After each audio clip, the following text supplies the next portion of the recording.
All right, welcome to the Drivable Podcast, where we discuss all things about driving and safer community transport for people with disabilities and medical conditions. If you haven't done so yet, make sure you go back and listen to the last episode. Was our episode with Qua, and we discovered what he drove with prosthetics and on the pedals. But more than that, we discovered that he races things with cars in a unique way. We really do encourage you to go back and listen to that episode and the one after, which we recorded, sort of discussing, I guess, our perspective on it. It was really engaging. Qua was awesome, and the reflection on what he went through was also really good as well. So, handing it over to Brad. Yeah, welcome everybody. This is, like Ali said, this is episode 4, and the last week we got into the technicals. So this time it's time for an interview again. And this week's episode, we have a special guest. We're talking about gaining your learner's license when you need hand controls. Joining us for this podcast is Jack. Thanks for joining us, mate. Are you excited about this and ready to go? Should be good. Looking forward to it. All right. Ali, you ready for this? Yep, let's do it. Let's get into it. Driving is something many take for granted, but when someone has an altered ability, then driving or getting out and about in your own car can be challenging. The Drive Able podcast unpacks the world of driving with a disability so you can experience the freedom that you desire. I'm Brad, and with me is Ali, and together we have over 30 years of experience in driving and disability. Enough with the intros, let's get into it. In this episode, we're talking to Jack and unpacking his story. Jack, do you want to introduce yourself and introduce us to your disability? I'm Jack. I'm 17 with cerebral palsy. Yeah. Yeah. And where are you up to with your driving? I'm on my hours, gaining hours. That's so far where I'm at. But you're doing it a little bit differently to your mates. Do you want to start unpacking what type of process you've been through? Yep. So with my cerebral palsy, it meant that I can't drive with, pedals. Well, so to speak, pedals you use with your legs. So I've had to go through a process to enable myself to be able to use my arms and hands as a way to compensate for my legs to drive. So I had to go through an entire process with getting like a special, if you need glasses, you get that put on your license. But I had to go through one of those kind of things, but more of a pain to get it so then I could be able to drive and, gain mobility and the independence all my friends gained a year back. Yeah. So yours has been delayed, yeah? Yeah. So what's mate, did you originally were you always going to go down the line of hand controls and driving with your hands? Well, at the beginning, Dad and I was kind of with it because I was like, oh, it sounds way, way easier. But Dad was like, we can go and see how you go with your legs. So, Dad and I went out into the middle of a field and I was like, all right, see how I went. And I mean, yeah, sure, I could stop and start, but would that kid that ran in front of me survived? Probably not. So it was kind of just a clear thing where it was like, it would be easy to do this, but it would be way safer for me to be able to go hand controls kind of thing. Because as Mum also told me, it's like will you be able to drive on your worst day kind of thing. And with that, it was like, no, not with my legs. How old were you when you started sort of thinking about that? Like you said, you're driving at 17, which is also still pretty young for someone with a disability, which is pretty cool. So when did you kind of start thinking about driving? Were you always like, I'm going to get into a car with my mates at the same sort of age, or was it only recent? What's the go? I was so dead set. I want to be driving at the same time as everyone else. I wanted to have my P's to drive into school at year 12. But like a couple of things happened that year. Like, I mean, coronavirus was one thing, and with that, a couple of troubles with the NDIS held things back significantly, but it was just kind of, there were a lot of things that we weren't expecting to happen that made things go a lot slower than as per normal. But it was kind of just it was a learning experience to say the least. But it was, it's hard to describe. It was kind of just a series of unsuspected events that were just kind of jump through the hoops. So yeah, coronavirus has been bad for everyone over this year, and I know that that's delayed a lot of clients. Was that the main hurdle, or were there other hurdles that you had to get around? You did actually mention NDIS too, so yeah, what else was going on? We had our funding randomly frozen. We were like midway through lessons, and it was like we got a notice saying, "Hey, we didn't get a transaction thing for the lessons," or I don't think it was exactly that, but it was something along those lines. And it was our funding had randomly been frozen for, I think it was like review. So that was like, 4 or 6 months later, we got our funding back, and it was a big annoyance, because it was like, oh, great. We got, we didn't get, randomly no funding. So it wasn't like I was able to go through like lessons with people who already had modified cards. It was like, oh, all right, you can't have any funding to go off. And, if we did get a car at that time to go off and have that modified, it was a big slowdown. It was kind of like, all right, well, I guess I'll just focus on school then, because I can't do anything to do with that while I have no funding available. So was that funding in like the lead up? So was that when you say lessons, was that you taking lessons trying to figure out like what you're going to use, or was that already when you had like some stuff in a car or something? So at the beginning we would it was kind of like a trial process. So I trialed a bunch of things, and I was like, all right, this one is the one that I like the most. And the lesson before I had, the funding kind of stopped, I'd kind of already figured out that this was the one that I want. This was the one that really, the one that was real metal, the one that was really the one for me kind of thing. And it was like oh, all right, well, but it was kind of nice that I'd already figured out which one was the one for me prior to. And when you say which one, are you talking about like a type of hand control, or like? Yes. Like yes. You only try hand controls? Oh, I mean, I've only tried hand controls, so most probably, yeah, I think. Okay. So you tried a whole bunch, and you were just sort of doing lessons and trialing a bunch, and then you kind of have figured it out. Yeah. And then when you figured it out, they kind of froze things. Yeah, they froze things. Like, what was it? I decided the one I wanted, and then they put through all right, you have, it's such and such amount of money to be able to go off and, do this. And that kind of went through, and it was like, all right, the paperwork went through to say, yeah, this is approved. And then like relatively soon after that, it was like, no. And it was just the funding was frozen. So in the meantime, while we were going to, find the money to be able to get the car, to be able to have the car fitted with the modification. It was like, all right, the plan was I'll do lessons in this time and just gain my skills kind of thing. And then the funding froze. I'm like, all right, well, I guess we're just trying to save money while we have this point of not being able to continue doing this. Yeah. So yeah, you just mentioned, so you've got a modified car. So yeah. And you're on your L's? Yep, I got a modified Hyundai i30. So good. I love it. Very good. And are you the first one of your mates to actually have your own car? Oh, I'm within the first few like I don't have the wallet to be able to pay for it all, but I like to think of it as a significant contribution to it. So I'd say I'm probably within the first handful of my friends to purchase their first car or make a significant contribution to it kind of thing, which is pretty good. It is good, but were you kind of forced?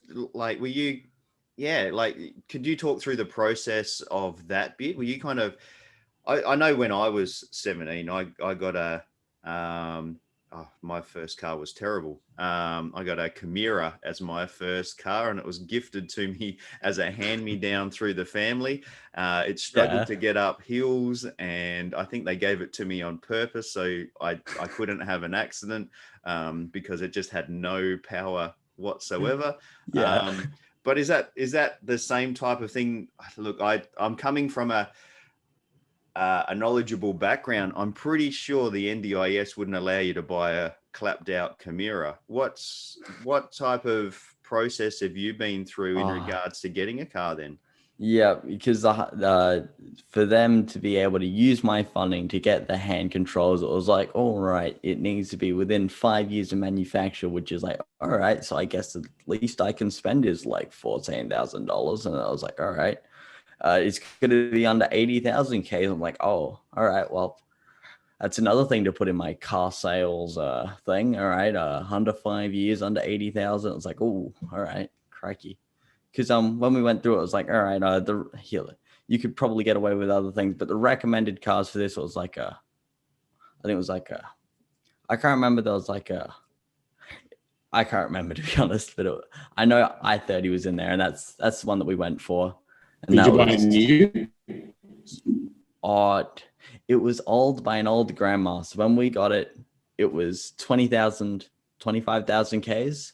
Yeah, so it was pretty good. And since she had barely driven it, it's still got a bunch of things. So it's got a like new car or used car warranty. So it's got that kind of thing going. And instead of having to get REA with that kind of thing, I've been able to be like, all right, if I get it serviced annually, which I plan on getting serviced whenever it requires, but it's like by getting it serviced annually, I also get free roadside assist throughout Australia, free of charge. Because so it's good. You've got a pretty reliable car, which is pretty cool. I mean, as Brad said, though, you don't have the advantage of kind of sharing the hand-me-down. I had the Holden Commodore that was given to me, the leftover Commodore from the parents. And then, I just had to kind of figure out with that car, and did a lot of interesting things in that car. So, and ruined it. So, but I mean, the thing is, probably if I got a new car, I would have probably treated it with a bit more respect, which is probably what you're doing. So that's a good thing.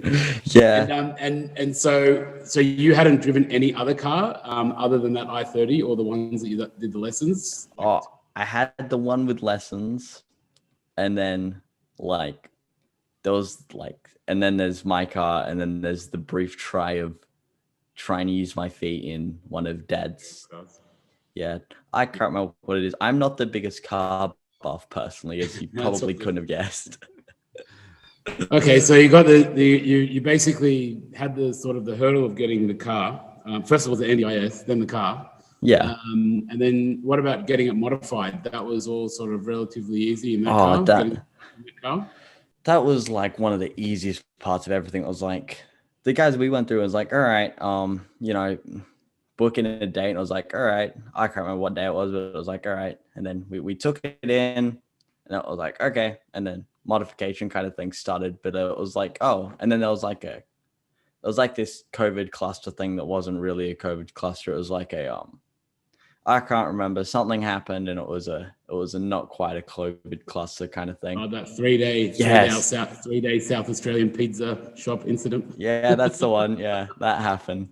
So things got like postponed a little bit, but it was great because it was like we were notified regularly. It's like, all right, they were like, all right, we would like to say that it's going to be within this many days, but with this COVID cluster thing, maybe expected to be, I can't remember. It was a little bit longer. It was like, well, the lockdown was meant to be 6 days and go on forever. And then all of a sudden it was 3 days. So yeah. that was unpleasant. I mean, I sat in front of my computer the entire time, so I wasn't really thinking too much, but it was like it was kind of nice to be regularly informed. It was like, all right.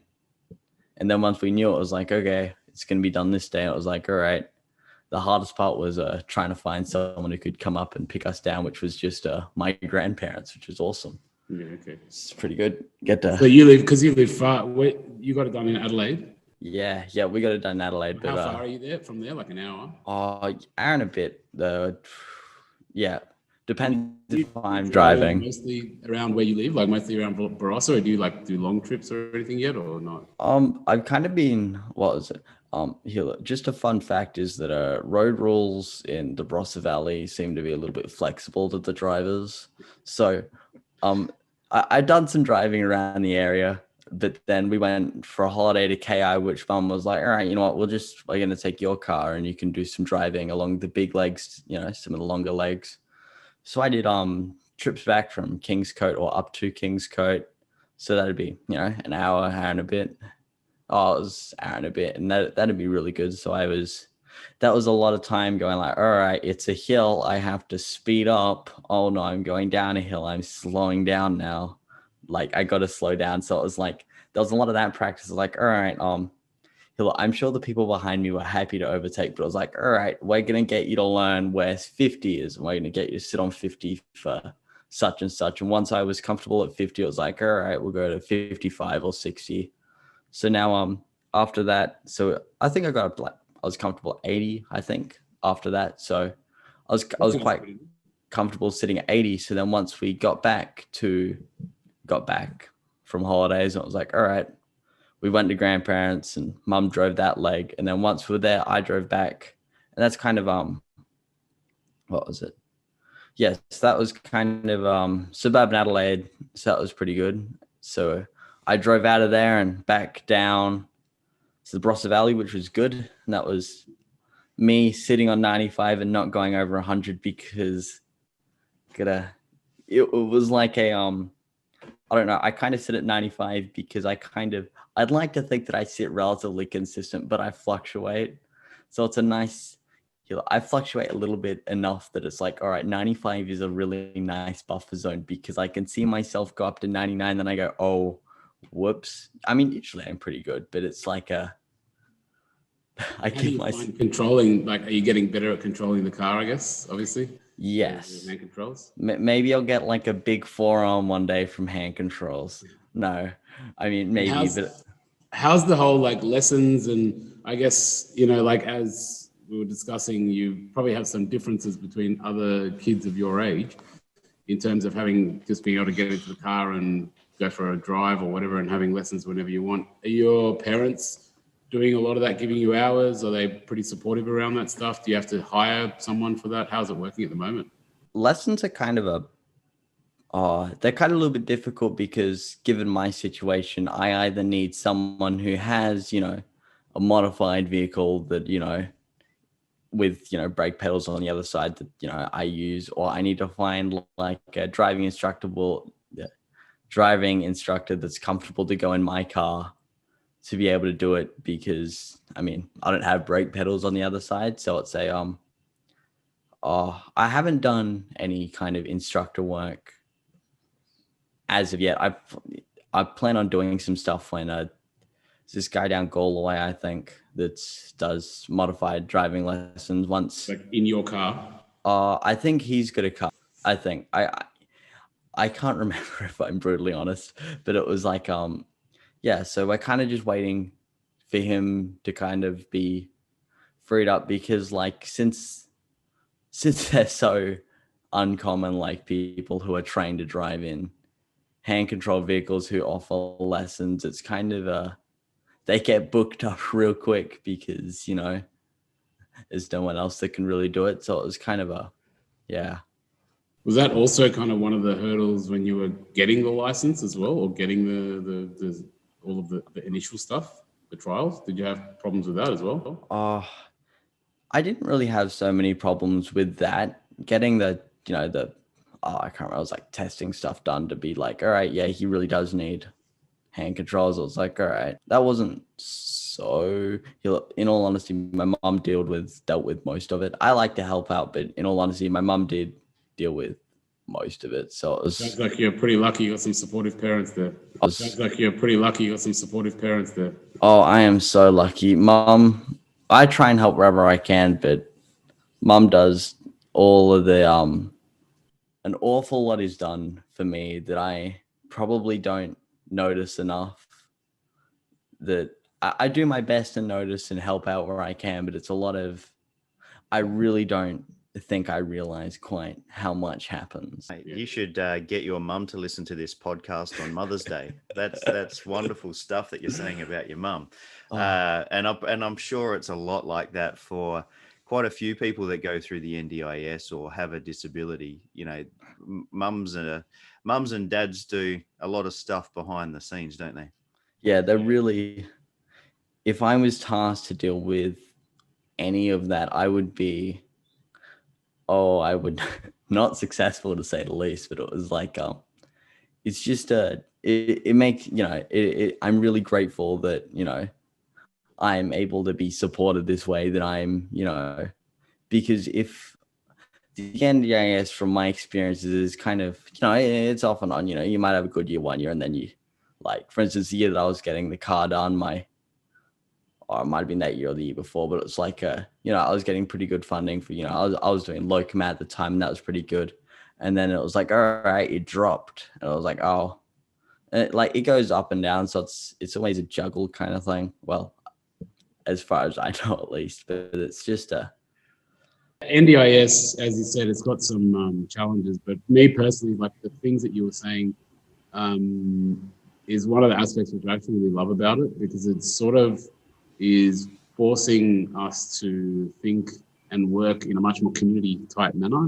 People have to help each other out, do things together, get access to things and so on. Whereas you might find pre-NDIS, people wouldn't be as open to doing that because they weren't forced to. But now with the way it works, you kind of have to go with these certain limits. You have to kind of navigate around it, but it's kind of forcing you to go, okay, well, who are the guys in my community that do these lessons? Who are the people that can do this? Mom's got to do this part. My dad's got to do this part. This person. That's kind of how successful communities work anyway, So it's a good thing. And it sounds like your success at your age, which sounds pretty successful anyway, is because you're using the NDIS the way it's supposed to be used. All the different people contributing and helping and so on. Yeah, as much as what I said probably sounds very harsh, I didn't mean it to sound as harsh as it probably came out, but it's it's really useful for, getting the things I need. It's like, all right, I didn't really know Locomat was a thing down in Adelaide. Like, it's kind of like you got all right, it was a pain in the butt over this end, but look at all the things I've been able to do kind of thing that I probably wouldn't have been able to achieve beforehand. So it's Where do you, using your imagination, where do you think you'd be up to with your license right now and with your car and with your modifications and all that kind of stuff? What do you think it would look like without the NDIS? Just put it into a bit of a comparison for us.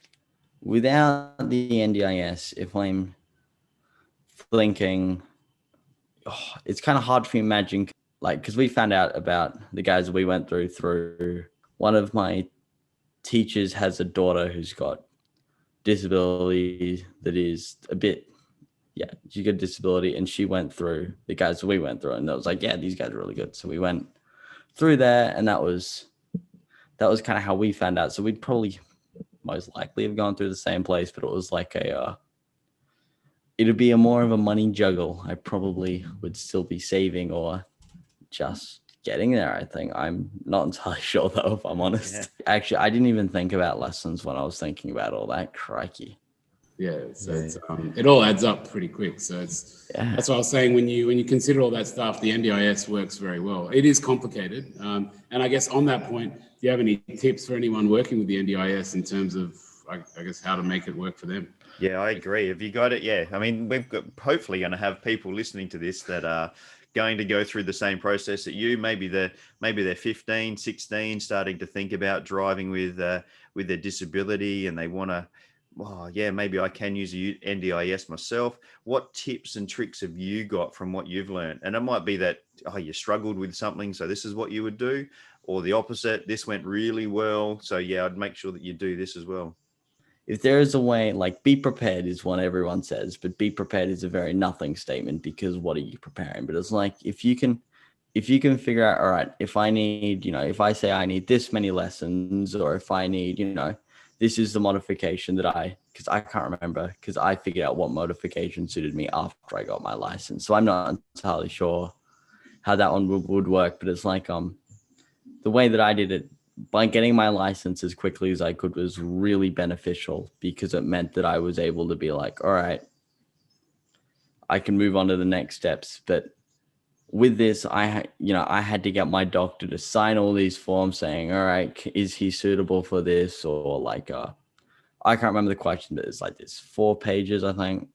Might have been 2. Yeah, No, it's a 4-page thing. I'll just clarify what that is. So it's in South Australia, being South Australian myself, you have to have a medical certificate filled out, which is 4 pages, and it highlights what the actual, in South Australia, medical conditions and disabilities are put under the same bracket. So your disability may not be a medical condition, but when it comes to licensing in South Australia, they are bracketed the same. So the words are used in conjunction with each other.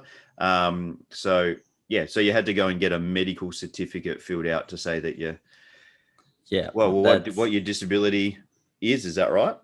Yeah, so it was like what it is, and then there was this question about whether, because I went through my doctor, I was like, yep, all right, but they wanted this question filled out specifically, something like, do you think this person is suitable for driving? And it was like we talked about it because we didn't really know what it was really asking, so we kind of clicked we ticked the no, where it was like, all right, he's not kind of suitable for driving provided he doesn't have modifications, because we thought that was kind of what the question was asking. And then it was like, no, we got the form back to the people that we got it from. It was like, you gotta make it so it's signed this way, because it's like, do you think this person will be able to drive? Or it was something along those lines. So we had to go back. Yes, basically, you have to change it to yes. Yeah. So look, for people listening in South Australia, the question says, is this person medically fit to drive?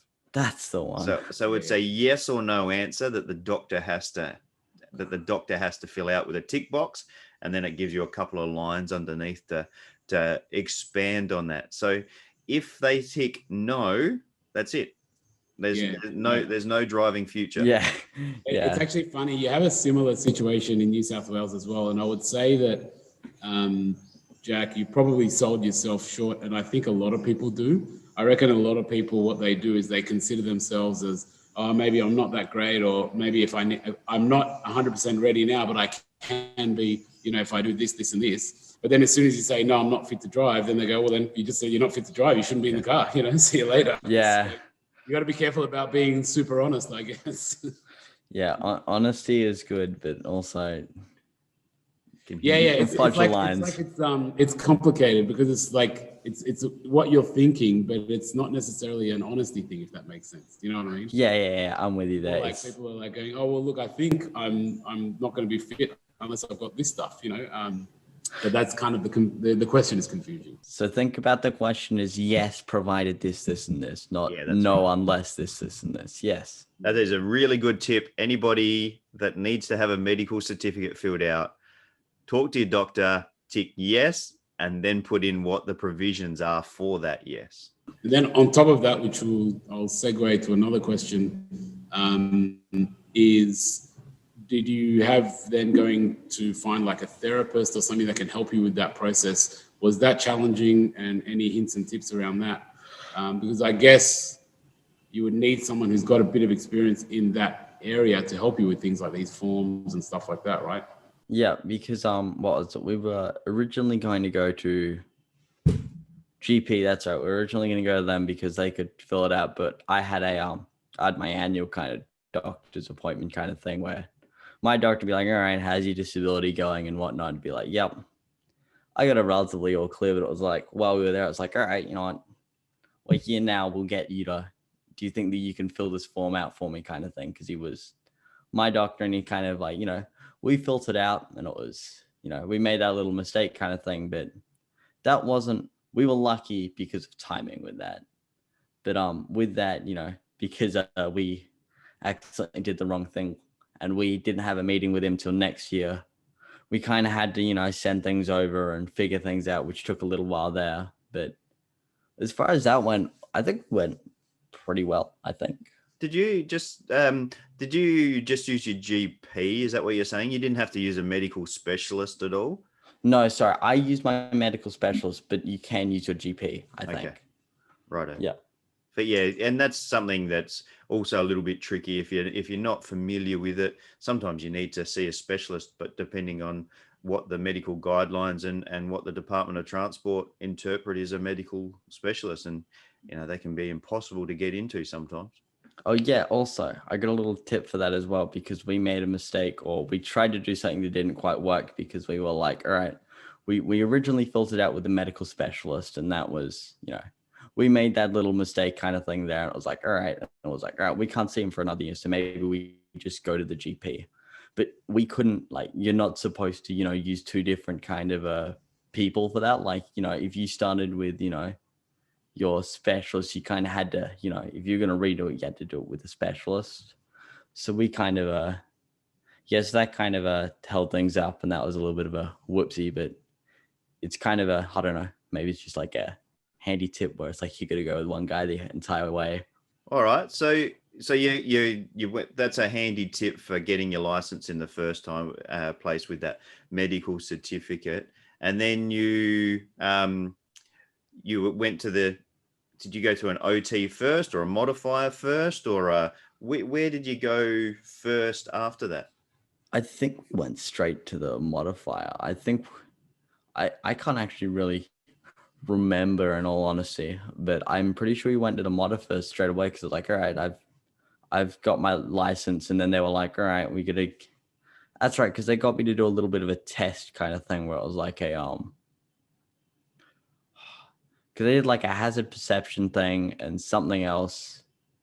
I did a couple of other things, and they were like, all right, well, mentally you're fit to drive. It was just your cerebral palsy still means you can, you can drive a car. It's just making it so you can drive a car. Mm-hmm. So I can't, that's right, because they did like some leg test kind of things, and sounds like an OT that maybe that was it. Don't correct me if I'm wrong, Ellie, but car modifiers don't get into the testing cognition and that's right. It sounds like that you were working with an OT who also was working with a modifier who knows their stuff, basically. That's right. Yeah. You know what? That's that. Yeah. Yeah. You're right on the money there. Car modifiers, you shouldn't be doing cognitive tests at this stage. All right. Yeah. And actually, to be honest, coming from someone who is a car modifier, if a car modifier is asking you to do cognitive tests, you should be very, very suspicious. Because that's not their qualification. They should, they might have some ability to help you with some stuff, but if they're actually doing an assessment on you as a car modifier, maybe you should just be questioning what exactly is happening. Because there should be a therapist or something involved at that point, unless the person is relaying some information. But we have had that sometimes come up in the industry where the modifiers might be suggesting products, based on a need, but they're not really. They're the best ones to tell you if it works with the car, if that makes sense. Yeah. And if it fits into the car, but if the modifier is telling you to do some kind of cognitive test, probably should be going, why is this guy asking you to do that? Yeah. You know what? Now that I say it was a therapist, yeah. Don't worry. It is a common discussion that's had, and it's an ongoing discussion about who's responsible for what in NDIS. And especially, as I said before, Jack, you've got so many different people involved. The lines can get a bit blurred and confusing as to who's supposed to be doing what. So you just got to be a bit careful about that. That's all. Yeah. So you had this assessment with, let's call it a therapist, and they discovered that. So they started discovering hand controls at that point, was it? And then you did some test drives to see if that was going to work. Is that?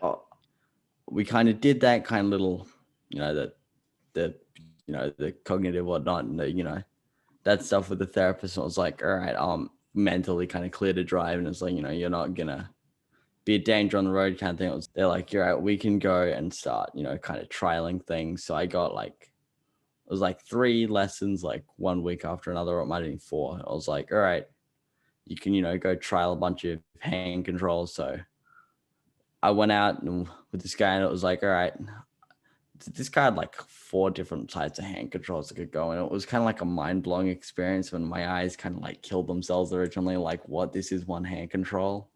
But no, it was so originally, just worked through one time. It's like, all right, we'll spend half a lesson on this one, or it was like, all right, put yourself in park and whatnot, or you go on zeros, all right, so you do this to accelerate, and then you do this to brake, and it's like, okay, and then you do this to indicate, and it's like, all right, so you do that, and I was like, all right, we did like an array of hand controls, and I found the one I liked pretty early on. I was like, but I went through them all to see if there was one I liked more. There was keeping in mind, you've never driven before either, yeah. So you're not coming from somebody that's had a driving experience and then had a medical condition or something that's led to your legs not being appropriate on the pedals. You're trying to learn to drive at the same time, yeah. Yeah, learning to drive and learning controls. It was exciting. It was good. Here, look, I might have I might have forgotten to turn off the indicator many times. It was fine. What for the listeners, mate? What hand controls did you end up choosing? Why did you choose those ones? Oh, I can't remember. Actually, was it your choice? That's another good question. Was it your choice, or was it the therapist or the modifiers? It was kind of the thing where it's like, I like this one, and then they were like, all right, well, these are the cars that we recommend you use for this modification. So then, like, from my decision, it led to, you got A, B, and C, and I went with Hyundai i30. Yeah. But was that your dream car as a learner, the Hyundai i30, or that's kind of where it ended up because it all fit? It ended up, but I've never had a dream car. I've played video games and been like, that's the car I want because it's the most expensive. But I get to the real one and I'm like, no, I don't want something super expensive. I want something that's cheap to run. And my car I think it's relatively cheap to run. I don't earn enough to pay for fuel yet, as of yet. So the other question that I asked there was, what hand controls did you end up getting? Can you explain them, or do you know the brand name, or do you know what they are? I get asked it a lot, and I can't remember the brand name, but with my right hand, I've got a bus knob in the bottom right corner of the steering wheel, which is pretty good.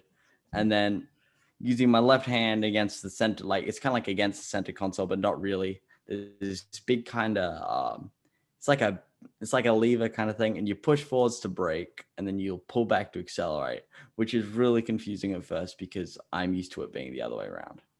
And then I've got so I'll hold the top kind of bit of it, and I've got an indicator knob at the top that's got I can activate high beams and, cycle through my windscreen wiper functions at the, all in my left hand, which is really kind of good. And then I control the car with my right hand, and it's really kind of it's really comfy. And, once you find your jive, it's kind of it just kind of works. Well, it worked for me at least. Did it feel like that? It sounds like it's the carrot speed, so it's got that's the joystick kind of look, right? Yeah. So does it, because you said you play video games, did that feel like a bit comfortable because it kind of has a video game vibe with the little joystick? Yeah, kind of actually. Yeah, it's kind of like it didn't feel abnormal kind of thing. Maybe it's because I started with it, but it was all right. So it was kind of like learning the controls of a new video game. It's like, all right, I pull back to go on. I pull back this far to go this fast, and if I brake too quickly, I terrify all my passengers. And it's funny. I've actually tried out that hand control in a car. The first time I sat in the car, I thought to myself, this feels exactly like a video game. I fully thought I was had a joystick in my hand. And I was like, this is so awesome. I get to drive the car, and it fully feels like I'm driving a video game. I just thought that was so cool. Okay, take it back a step, boys, because as a driving instructor, when you're driving in a video game, if you ruin your car, you just press the start button again. All right, boys? We're not going to do that in cars as a driving instructor. We're going to hang back and we're going to brake gently. Yeah. I really like that the vibe of that device. It's kind of got that kind of joystick feel. So. Yeah, I'm with you there. It's very easy to pick up kind of thing. So what about driving around the car? Have you been doing anything interesting in it so far? Anything interesting? Not yet. Mum occasionally takes it for trips to Bunnings because the other car's boot's too small. no, but it's what was it? Well, anything exciting? Nothing yet, really. Nothing as of yet. You know, you just reminded me of Bunnings at I-30. I went to Queensland to help my friend renovate his kitchen, and I hired an I-30, and we got to Bunnings. I fit an entire flat pack kitchen in an I-30, the entire kitchen. Well, there you go. The I-30 was weighed down to the ground and was pretty much scraping on the ground the whole way. But we wedged it in, and then I was taking photos, and I'm like, oh my God, how awesome is this I-30? All right, Hyundai, if you're listening to this podcast and you want to sponsor this podcast, feel free to get in contact at any point. Yeah, send us your checks. That's right.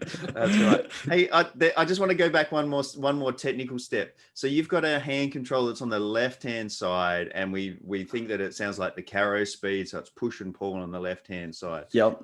Now, driving instructors more often than not have got a hand control on the right hand side. So you haven't explored driving instructors yet? You haven't jumped into their cars? No, not yet. All right. We might need to check back into you to see how that next hurdle goes with learning with an actual driving instructor, and check back in with you and give an update to listeners a little bit further down the track, because if you've got a driving instructor that's not used to it, that might be another little trick along the way. Definitely. Sorry, didn't want to be a spoiler. It's all good. It's all right. That's interesting, and that's kind of breaking my brain a little bit. It'll be fine. I'll work through it. You'll work through it, but it'll be interesting. So that's actually a good point. We should check back in with you and see how things are going, and have another interview down the track. Yeah, sounds good. Let us know when you get your license. All right, mate. We've gone forever. This has been really, really good. So, thanks very much for all your time. Hey, whenever we do an interview, we always wind up with one question for the person. So we did a interview with Qua, and we discovered that he goes racing. We did it with the same question with Ali, and he takes people water skiing behind his car. I got it on with my wife in the back of my car, was my story. But cars can be more than transport from A to B. What's the one thing in a car that you've done that nobody else knows? What's something really interesting? Well, Mum has a game for when we go out. We haven't really done anything interesting. We have a hierarchy of order in the car. The person in the front passenger seat will always oper our manual roller door because they're in the front passenger seat. Oh, that's cool. Is that you? Do you have to do that? No, usually I'm driving her in the back seat. There you go. Or I have to open it on the way out or the way in. Aiden and I usually have some kind of order, but otherwise, what is it? Mum taught Aiden and I a game for when we go out. And it's if you go over a grate, you got to lift your feet up. When you're going down a hill, you raise your hands. And there was something else. It was like a roller coaster. That's the most I remember. A lot of bad games. Country Australia, mate. We've all got those things to get us around these long drives. Sounds awesome.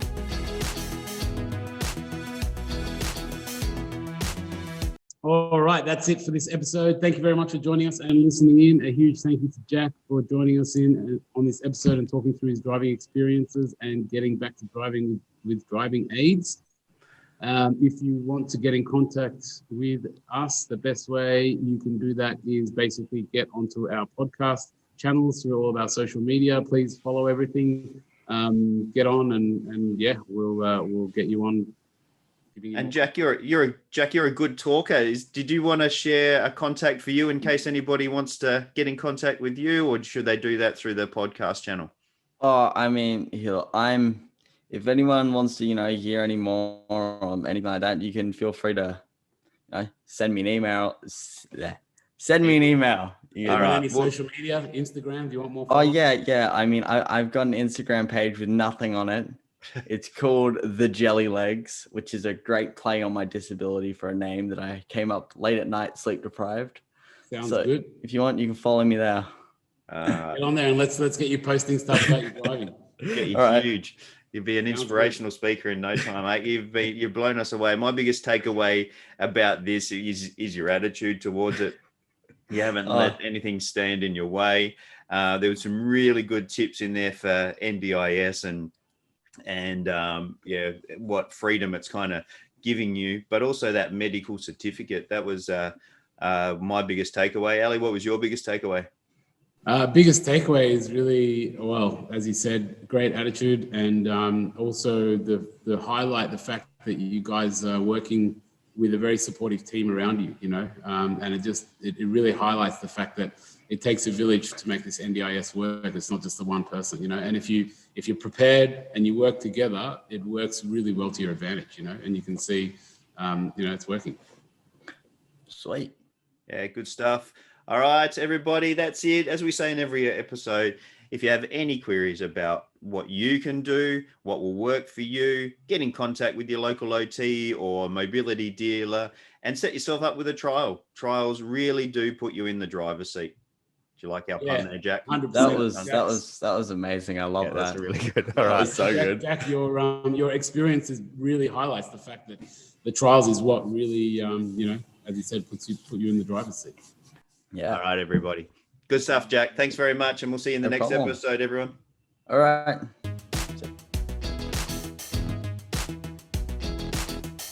Thanks for listening to the Drive Able podcast with Brad Williams and Ali Akbarian. If you like what you've heard, make sure you like, rate, and subscribe. It really does make a massive difference. If you or anyone you know would like to share a story about driving with a disability, or you would like to get in contact, find the show notes, or find the resources mentioned in this episode, you can find us on Facebook. Just search @Drive Able Podcast for more information.